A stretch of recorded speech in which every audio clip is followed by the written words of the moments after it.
Welcome back. If you're running out of ideas to keep the kids busy, one local library is offering take and make kits. Join us to explain is Youth Services Supervisor for Henika District Library in Wayland, Stephanie Reed. Good morning, Stephanie. Good morning. Thank you so much for being here with us. So let's talk a little bit more about these take and make kits and what kinds of things you've been offering in them. So when we're normally open, when we would be doing programming in our building, we try to split a lot of our activities between crafts and exploratory play. So they have a lot of options of activities to do, and we're trying to do that as well with our take and make kits. So we split them evenly between craft kits and then exploratory play kits that have some sort of STEM element to them. So for instance, this month we're doing thankful jars, which are little jars that they can decorate, and they put things that they are thankful for inside the jars. And then for our STEM activity this month, we're doing something called marshmallow Play-Doh, which is actually Play-Doh that you can make from marshmallows that taste safe. So if they eat some, it's actually safe for them to eat. And we also do a program that's with puppets that's virtual. And we do a craft along with that, where they have the kid at home, and we actually do the craft along with them at home. So how often are you doing these kits, and how do people go about getting them? Do they have to sign up ahead of time or just stop by? How does that all work now? It's pretty open. We do them once a week now. We did them twice a week over the summer, but we've slowed down a little bit. We offer a new kit every Friday, and people sign up online for them, but we also are totally open to people just dropping in and picking them up. We want to make sure that people have every opportunity to get their hands on them. Is this available to anybody, or do they have to be a Wayland resident? Anyone who we consider a patron, that is anyone who comes in and uses our library, is welcome to take advantage of it.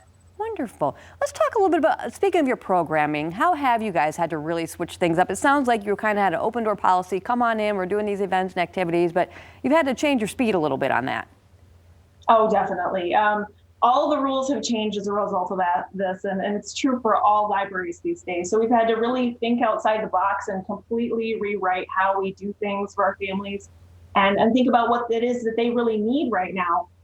So we have done some virtual programming, but we've also found that a lot of families are just overwhelmed by screens these days, especially with kids doing school from home. So they need something that will allow them to disengage a little bit. So this has given them a really nice opportunity to do something calm at home that gets them away from the screens. Plus, it gives parents an opportunity to give this to their kids without having to put in a bunch of work and effort on their own, which I know our parents love. I love the fact that you're virtual like that, though, because that means anybody, anywhere can take part in what you guys are offering.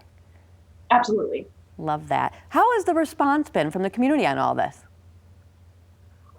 We expected it to be very quiet at first, especially over the summer, because everyone was feeling very overwhelmed. Plus, summer is usually a time when we do a lot of big events. We bring in performers and do very large activities. So we sort of assumed that this was going to have a much more subdued response, but we've actually seen a big response from our community. In fact, our engagement has doubled since the summer, which we were not expecting at all, and has been fantastic. And on top of that, we're getting a lot of people who are participating in these kits and requesting them that didn't normally participate in our programs in the past, that weren't normally coming in to do our in-person program. So it's really exciting to see this new community engagement coming from this. Wonderful. And as a result, I think we're actually going to keep doing this in some capacity even after we are able to resume in-person programming, because it gives us a great chance to reach out to people in ways that we didn't realize we could before. Well, keep up the great work there. Once again, they are located at 149 South Main Street, right in downtown Wayland. You can reach out to them at henikalibrary.com as well. We'll have all the details on our website.